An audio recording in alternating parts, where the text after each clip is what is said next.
Ya, assalamualaikum warahmatullahi wabarakatuh. Waalaikumsalam warahmatullahi wabarakatuh. Ini saya sudah kedatangan adik tingkat saya nih, yang namanya kebetulan sama dengan saya panggilannya ya. Sebut saja Farid Junior. Siap, makasih Mas Farid Senior. Monggo Mas Farid Junior, silahkan memperkenalkan diri lah. Ngapain perkenalan? Ya. Ya buat yang nggak kenal mulai udah kenal ya sudah gitu loh. Oke, siap, nama saya Farid. Kebetulan saya di tingkatnya dari Mas Farid ya, dulu di organisasi di UKM Penalaran terutama. Ya kita sama-sama satu alma mater ya, Langga. Ya tapi ente membuat undangan buat saya alumni Brawijaya tuh zamanmu bro. Bukan saya. Itu ketuanya Anda bro yang mau berikan surat ke saya alumni Brawijaya. Ya, oke, itu masalah kemarin. Oke. Gimana Mas? Jadi Mas bisa diceritakan sedikit lah pengalaman mulai dari sekolah sampai ke kuliah dulu lah. Nanti pengalaman apa? Menyedihkan apa? Ya, itu kan apa aktivis. pengalaman apa? Londa. Ente kan aktivis, mantan ketua unit kegiatan gitu loh. Saya mah apa? Kuliah pulang gitu ya. Kuliah pulang jalan-jalan. Pulangnya ke UKM ya. Oh enggak mas. Jadi kalau bukan masalah, maksudnya kalau cerita terkait jejak SMA ya, mulai zaman saya SMA. Jadi kebetulan saya tuh itu mas anak SMA 1 Bangil di Kabupaten Pasuruan. Nah kalau saya dulu selama 3 tahun ya di SMA itu juga sudah mulai ikuti kegiatan organisasi terutama. Berarti aktivis sejak usia dini. Tapi organisasinya mungkin lebih kepada kayak pengembangan diri seperti pramuka, jadi lebih pada situ. Nah dari sana mungkin saya sudah mulai mengenal organisasi, walaupun waktu saat itu masih motif bukan ikut di dalam struktur organisasi inti ya saat itu.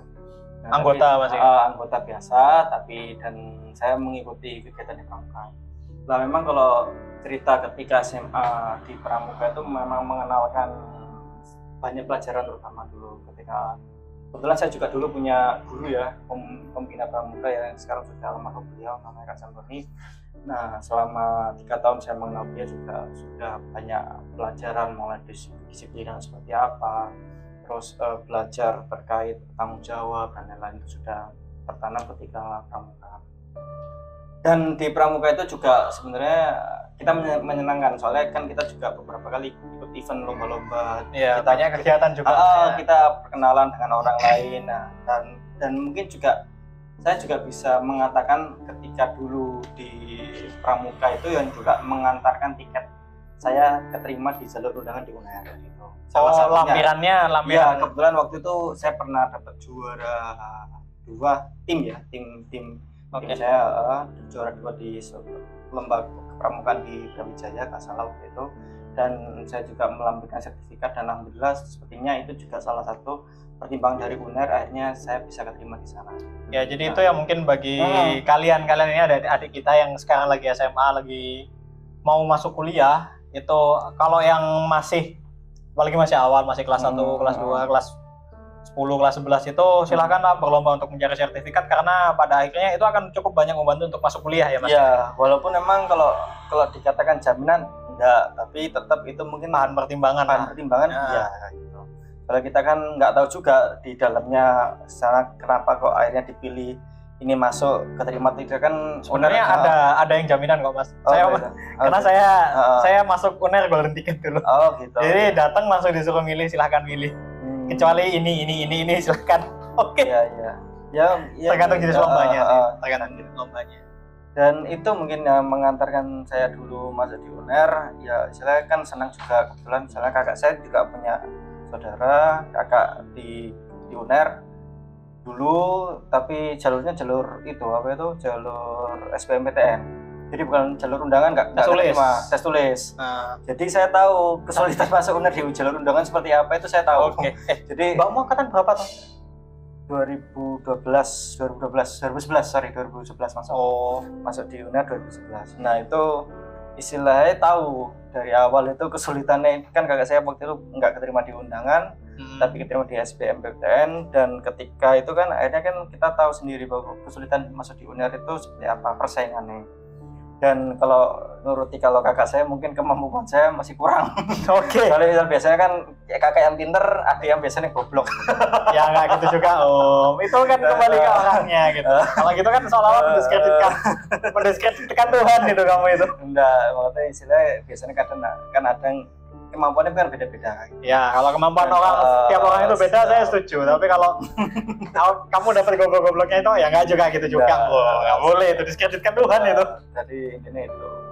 Dan itu mulai awal akhirnya istilahnya suka masuk di UNER, terus mulai sebenarnya dulu kalau ngomong saya kan masuk di UKM Penalaran ini juga bukan ujuk-ujuk langsung masuk UKM Penalaran ya dulu ya. Dulu itu saya jujur ikut 2 organisasi, ikut dua UKM. Salah satunya adalah Pramuka, jelas karena melanjutkan ya. Iya kayak gitu. Mungkin saya lebih tertarik ketika saya SMA di sini jadi anggota, mungkin saya bisa jadi lebih pengurus ya. Atau apapun lah.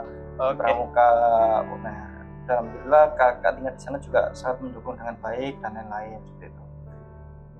Sampai akhirnya kemudian saya setelah di Pramuka itu saya ikut 2 organisasi di UKM Penalaran. Nah, kenapa kok saya nyoba UKM Penalaran? Jujur memang saya dari dulu tuh nggak ada background Mas, istilah kayak kepenulisan dan lain-lain. Bahkan mungkin kalau guru bahasa Indonesia saya mungkin masih tahu saya itu mungkin orang yang paling tahu istilahnya nilai paling jelek gitu ya.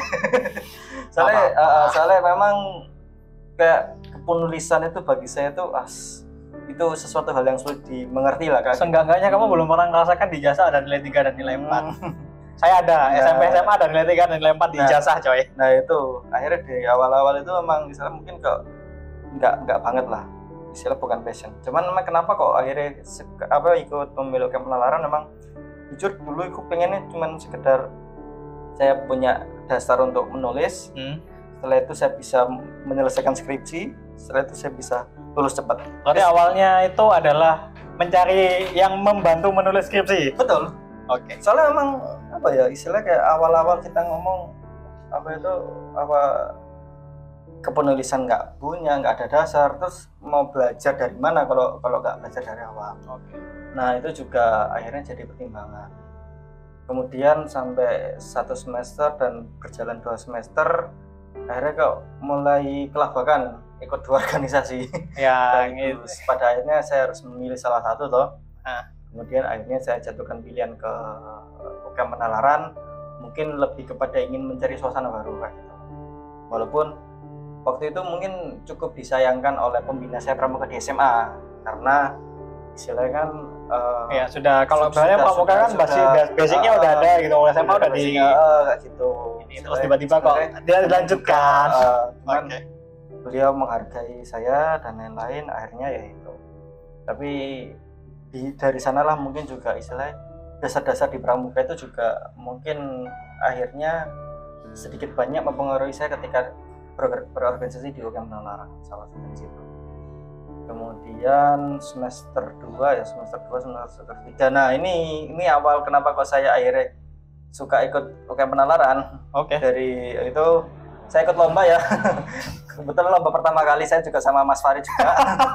Dulu sama teman saya namanya Fikar ya. Iya, sama Fikar. Ngomong-ngomong di mana kabar itu anak? Di Tangerang. Tangerang sekarang. Sudah nikah juga dia. Alhamdulillah. Terus ya itu awal kali ya. Itu event pertama. Event pertama yang saya ikuti sama Mas Farid dan ke Makassar dan dapat juara 2 nggak salah ya. Alhamdulillah dapat juara 2 walaupun nggak dapat juara 1, tapi istilahnya kan dari awal akhirnya pertama senang dengan itu, mulai termotivasi ikut kegiatan-kegiatan yang lain. Habis itu aktif sampai jadi ketua. Tapi sebelum jadi ketua perjalanan masih panjang lagi Mas. Lomba itu ya itu karena saya sudah tidak terlalu mengamati karena kita berangkat lomba itu sebenarnya saya sudah nunggu wisuda doang. Udah selesai semua urusan di kampus. Itu terus mulai akhirnya ikut di organisasi. Kebetulan ikut di kepanitiaan IC juga, itu salah satu kepanitiaan kalau di agenda UKM Penalaran itu mungkin agenda terbesar ya tahunan. Ya jadi LO-ku kan. Nah terus sampai jadi ketua di sana juga, ketua panitia di sana itu mungkin salah satu yang membentuk juga walaupun istilahnya ya cukup ya, banyak geseknya lah ya, istilahnya kayak dinamis dan itu sangat membentuk sekali saya kayak gitu. Ya istilahnya itu dari situ terus ikut perlombaan terus, dan walaupun nggak sebanyak Mas Farid juga. Nggak usah dibahas kalau itu. Jadi kalau lomba-lomba mungkin saya masih kalah jauh ya sama Mas Farid, tapi yang penting kalau saya tuh ikut lomba bisa jalan-jalan di situ kan. Ya sama bro ya. Terima kasih kepada lomba itu, saya keliling dari Aceh sampai Ambon ya. Karena Papua nggak ada event gitu aja sih. Tapi kebetulan alhamdulillah belum sampai keturutan ke sana. Cuman beberapa kali tepat ada. Terus pengalaman yang paling berkesan juga ketika sudah setelah ikut perlombaan tingkat nasional ya. Saya ikut ke luar negeri, itu juga salah satu cutting juga di penalaran kok enak bisa ke luar negeri kayak gitu.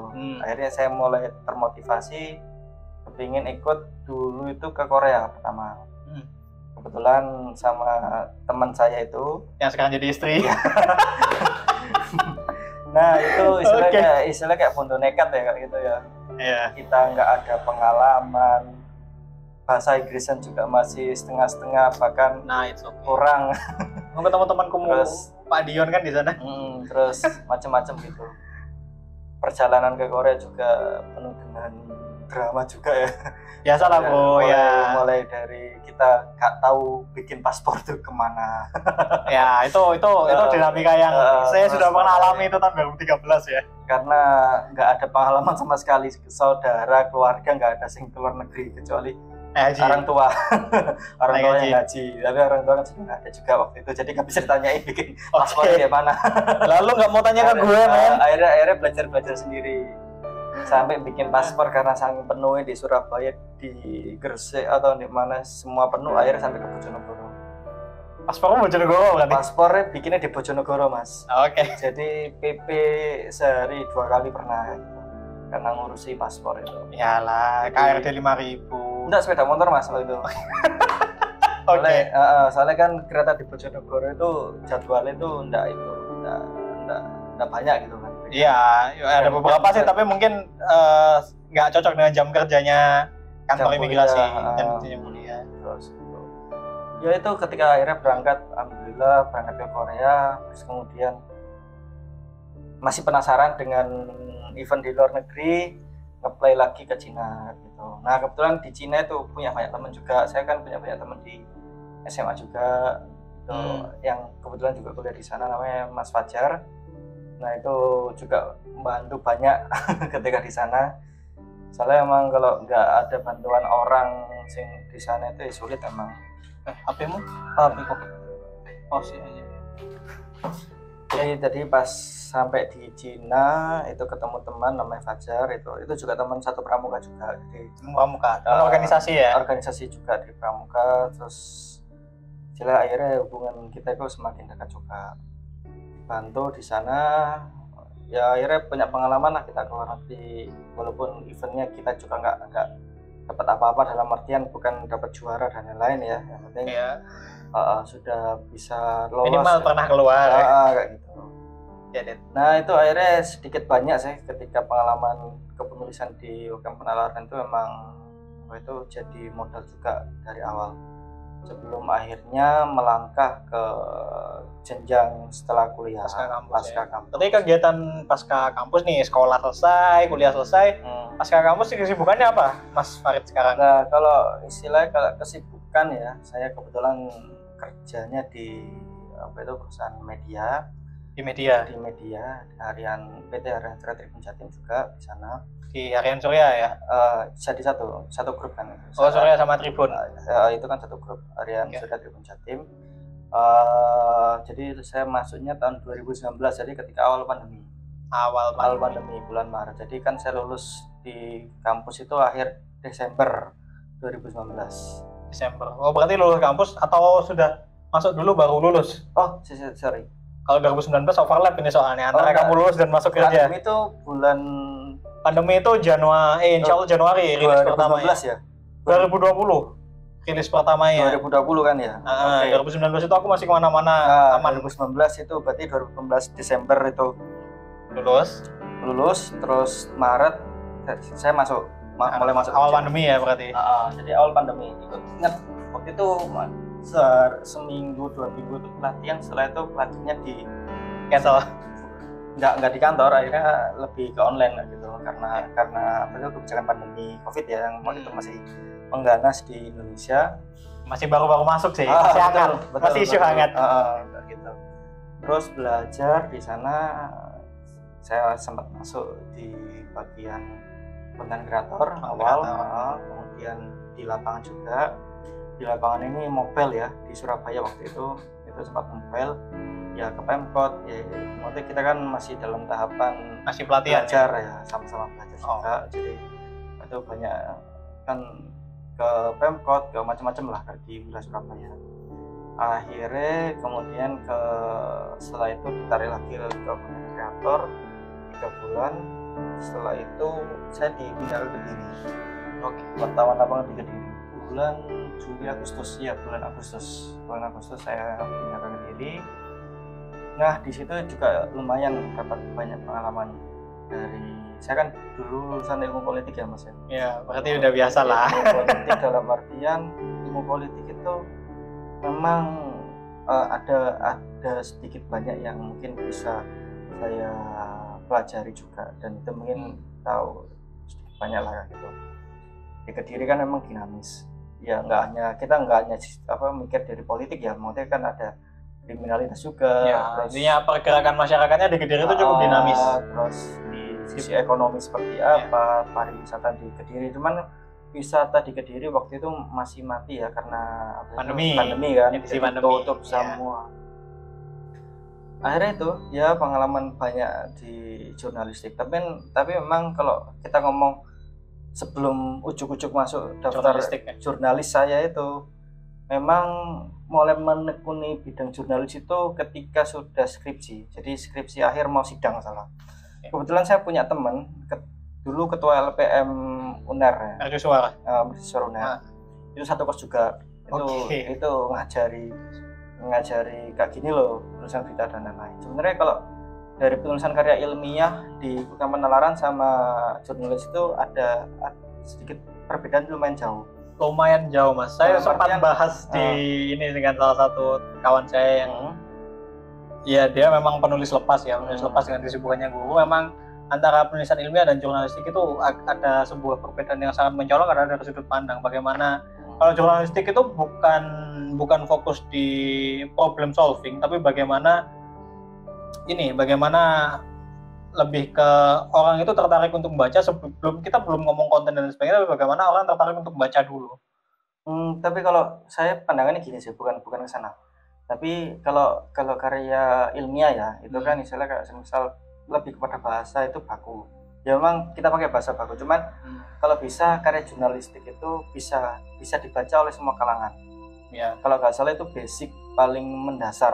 Jadi paling nggak orang level atas sampai bawah bisa baca semua. Lulusan SD maupun sampai profesor pun bisa memahami apa informasi yang kita sampaikan.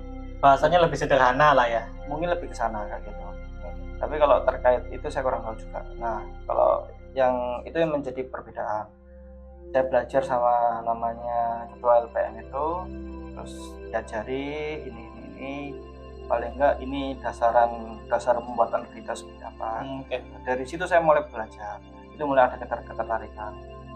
Dan tapi memang kalau ilmu di penalaran juga ada di jurnalistik, contoh ya mungkin kayak ejaan, terus maksudnya kayak apa ya, terkait apa itu ejaan dari tulisan itu seperti apa kayak gitu. Itu kan reading lah jadi bagaimana ini aja udah benar belum, terus struktur kalimatnya sudah betul atau belum, ya reading lah. Betul, itu mulai ada belajar, itu mulai paham. Itu saya awal-awal, akhirnya sampai saya dipindah ke Kediri untuk berpetualang dengan Pak Gubernur. Kebetulan dipercaya sama pimpinan juga waktu itu untuk ke Kediri, dan alhamdulillah di Kediri juga saya punya banyak teman juga, banyak relasi. Kita akhirnya kenal ini, terus kita dapat pengetahuan baru kan. Itu saya Mas. Oke, jadi tadi sempat ini ya. Jadi pertama kali masuk itu di jurnalis di media itu sebagai konten kreator sampai akhirnya turun ke wartawan lapangan. Nah itu kalau bisa diinikan lah untuk ke audiens kita nih yang masih mungkin mereka awam, Mas kerja sebagai konten kreator di media itu seperti apa, job desk-nya seperti apa, ini seperti apa, terus nanti yang di jurnalistik itu ya model job desk-nya seperti apa, terus tanggung jawab mereka seperti apa. Sebenarnya gini, kalau intinya kalau penugasan entah itu di konten kreator ya atau di jurnalistik itu ini sama sama-sama buat berita terus ya itu istilah harus yang dipahami. Bedanya kalau di konten kreator kita bikin beritanya mungkin nggak harus di lapangan di situ, tapi bisa melalui sumber-sumber lain. Kan banyak sumber, mungkin kanal resmi pemerintah, kanal resmi sosmed dari pemerintah terkait informasi A, B, C, D, dan lain-lain. Jadi ibaratnya kalau di istilah karya ilmiah nih, kalau konten kreator itu studi literatur ya? Ya, tapi ini gini, kalau ngomong studi literatur kan, waduh, kok lebih sulit dipahami orang ya. Yeah. Kalau aku lihatnya gini, intinya sama-sama bikin berita di sana. Kalau perbedaannya, dia nggak, kalau di lapangan kan biasanya fokus ke misalnya di Kediri ya. Yeah. Kediri, selesai Kediri, baik case areal ya. Yes, pokoknya saya pokoknya apapun yang di Kediri saya kerjakan di Kediri. Lebih kepada ke sana. Nah, tapi kalau di konten kreator biasanya kan ada penugasan, kamu khusus cari konten-konten bola, kamu khusus konten-konten pemerintahan dan lain-lain, yang mungkin yang sumber-sumber yang bisa dikonfirmasi melalui itu. Tapi tetap baik konten kreator maupun di teman-teman lapangan, mereka harus mematuhi kode etik jurnalistik gitu. Dan itu kan kita juga salah satu perusahaan media yang terbesar juga, jadi kita terkait kode-kode itu sangat istilahnya jadi acuan dan itu standar yang harus benar-benar dilaksanakan gitu. Nah ini ngomong soal kode etik jurnalistik nih, mungkin bisa lah diceritakan apa sih kode etik jurnalistik, karena kan kadang kita sering mendengar sama-sama di media itu peliputan model seperti itu tidak memenuhi kode etik. Hal-hal itu kan sering kadang naik di media-media online ya. Nah ini Mas, kalau terkait masalah kode etik jurnalistik itu kan juga banyak. Nah, tapi garis besar yang sehingga orang-orang ini punya batasan untuk membuat konten itu seperti ini layak terutama mengedepankan konfirmasi ya. Jadi konfirmasi terus penulisan berita itu harus seimbang.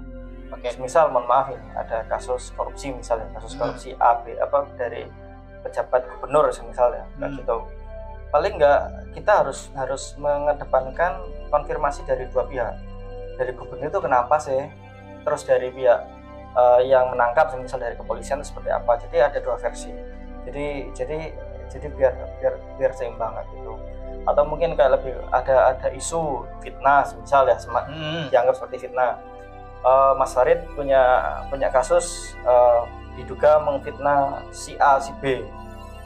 Mas Farid ngomong ke media toh, tapi saya harus ngomong ke si A juga, bener nggak Mas Farid gini ada aduan. Jadi mengedepankan itu keseimbangan, cross check ya. Jadi harus ditampilkan dua-dua nih, nggak boleh misalnya kalau itu akhirnya nggak seimbang nanti bisa jadi masalah di Dewan Pers juga kan.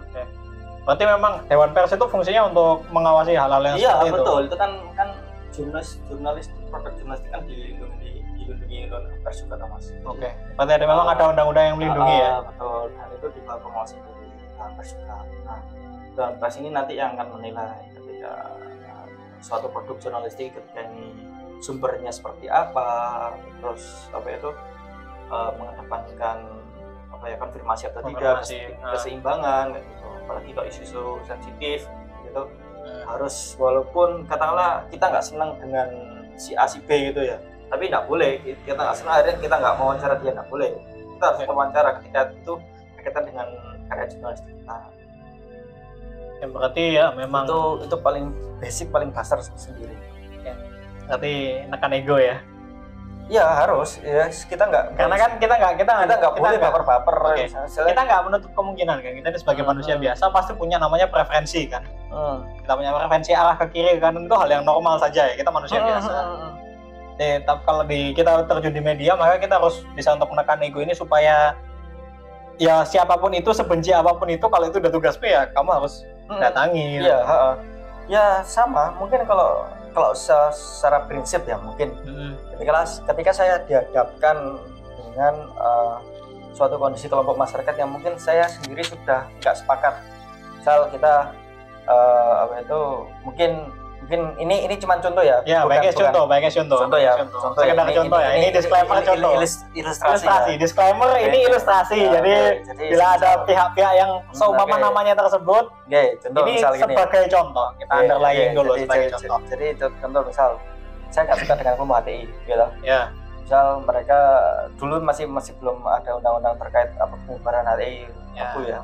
Tapi itu masih dilindungi sebagai kelompok yang resmi. Tapi secara prinsip saya nggak senang dengan HTI, gitu. Tapi ketika ada tuduhan-tuduhan mengenai HTI dari yang dilakukan oleh si A, si B, misal ya, gitu, kita harus konfirmasi juga ke HTI.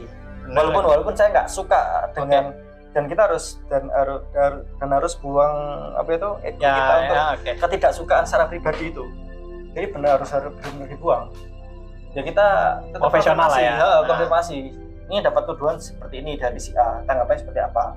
Benar gini ya gitu. Walaupun secara prinsip kita nggak senang, nggak menyukai si kelompok organisasi maupun secara personal dari pribadi itu. Jadi istilahnya kalau di media itu enak-enak, sulit juga.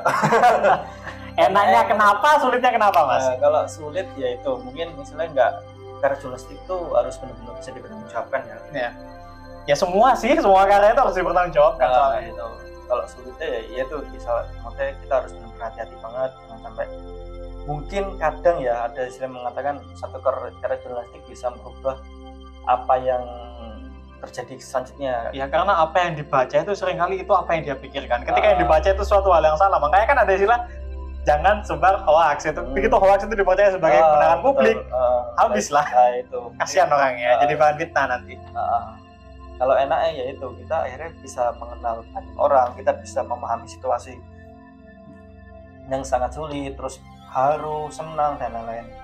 Mungkin kalau pengalaman haru dan senang waktu di Kediri itu ada sih, mungkin saat ini sambil saya kenang gitu. Ya, bisa lah diceritakan dikit. Jadi sedikit mungkin kalau pengalaman dulu itu ada kasus tragedi kecelakaan pesawat Sriwijaya Air. Oh iya. Itu salah satu korbannya itu juga ada orang Kabupaten Kediri. Saya juga kita juga untuk beliau. Nah kemudian yang mungkin yang bikin saya menjadi haru juga di sana itu mungkin tayangan saat itu ramai diperdengarkan ya. Tapi bukan itu yang tujuan utama saya. Tapi ketika saya datang ke sana, saya melihat wajah dari orang tua seperti itu, kemudian dengan keterpukulan ditinggal anaknya.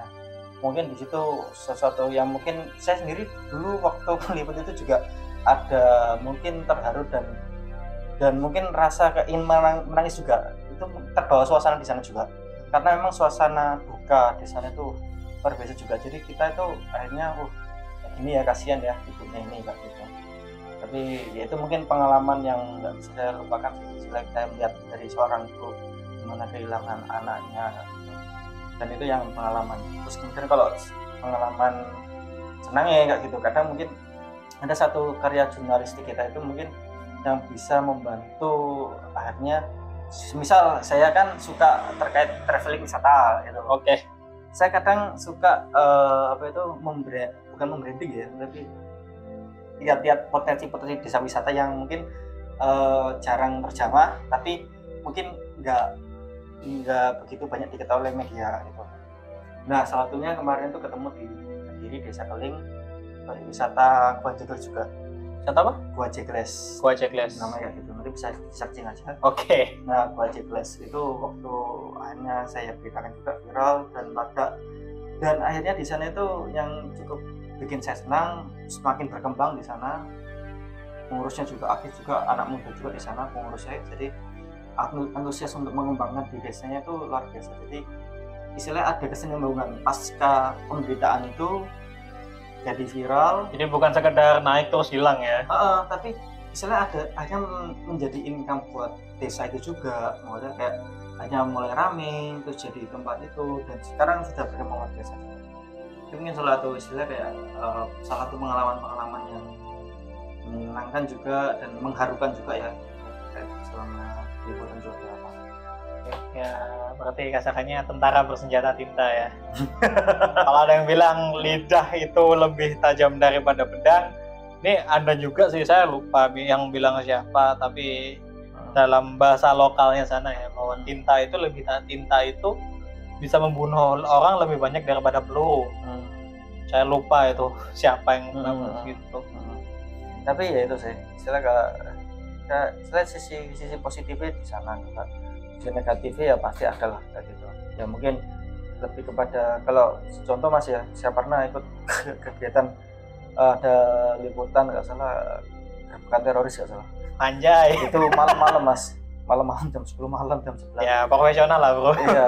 Saya ikut sama teman jam 9 malam, hujan-hujan juga waktu itu di daerah Kediri yang mungkin wilayahnya bukan area kota ya, Oke, ya saya paham. Karena saya lama hidup di Kediri jadi saya paham. Artinya banyak daerah persawahan juga. Sebenarnya rame-rame sama teman-teman wartawan juga.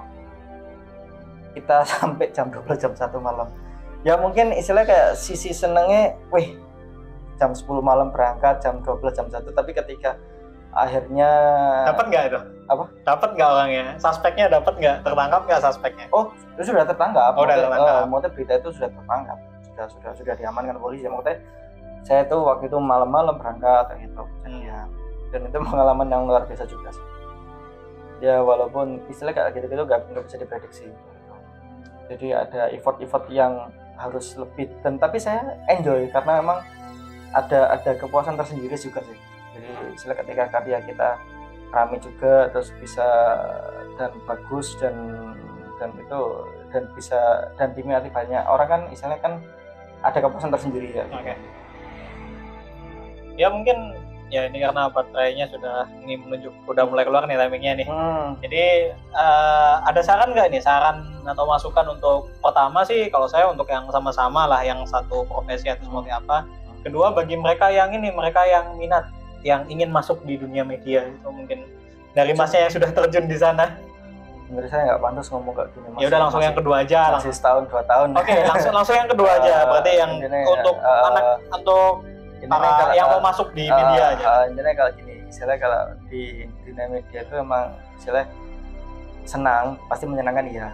Kayak gitu. Istilah kita akhirnya punya banyak pengalaman yang beda lah ketika kita kerja di kantor dan lain-lain yang sekitar itu. Cuman ada effort yang lain yang bisa kita temukan, value lain. Terus kedua, untuk bagi yang mau daftar di dunia media jangan takut lah, istilahnya kan yang penting di media itu mau belajar, terus mau bisa tanggung jawab dan tetap perhatikan kayak nilai-nilai kode etik jurnalistik itu yang penting. Jadi istilahnya di media itu juga nggak selamanya, mungkin ada yang ngomong sesuatu hal yang buruk ya juga. Ya, stigma seperti itu ada. Stigma itu banyak sih. Cuman bagi saya enjoy karena memang bahkan di lingkungan keluarga pun dulu juga sempat apa itu media kayak gitu kan. Soalnya kan memang dikira ya itulah. Stigmanya masih buruk di sejumlah masyarakat, stigmanya masih buruk. Tapi saya perlahan mulai membuktikan bahwa dari jurnalistik itu saya mungkin ada ranah beribadah. Soalnya contoh misalnya saya meliput kegiatan ibadah, saya meliput kegiatan mungkin dulu di konten kreator ya, saya pernah nulis tata niat sholat tarawih misalnya gitu. Orang nggak tahu sholat niat tarawih, tapi ketika sudah baca tulisan kita, dia sudah tahu. Mungkin ada sedikit banyak pahala yang akan kita dapatkan. Nah, itu mungkin nabung jariah. Ada mungkin kalau saya lihat itu ada, nggak selamanya di media itu juga negatif, tapi justru ini ladang kita untuk menjadi pahala juga ada. Ya, berarti kesimpulannya ini karena baterainya udah mulai ya, nanti kalau ada pertanyaan itu bisa lanjut lain hari lah. Jadi kesimpulan dari ngobrol singkat nih, jadi pengalaman organisasi itu mulai dari SMA maupun kuliah itu akan menjadi bekal minimal karena kalian berinteraksi dengan banyak orang. Dan kalau untuk di media ini khususnya untuk teman-teman kita yang mau masuk atau berniat melamar pekerjaan di bidang media, itu ada beberapa yang harus diperhatikan, mulai dari tata cara penulisan berita, kode-kode etik jurnalistik, dan tadi yang sempat dibahas adalah two-way checking. Jadi kita harus berita itu harus berita itu harus berimbang antara dua sisi. Dan sementara itu ya, nanti bila ada pertanyaan lebih lanjut silakan tinggalkan di komentar atau ya bisa kontak saya langsung lah. Nanti saya akan tanyakan ke narasumbernya. Sementara itu dulu dari kami. Terima kasih. Wassalamualaikum warahmatullahi wabarakatuh.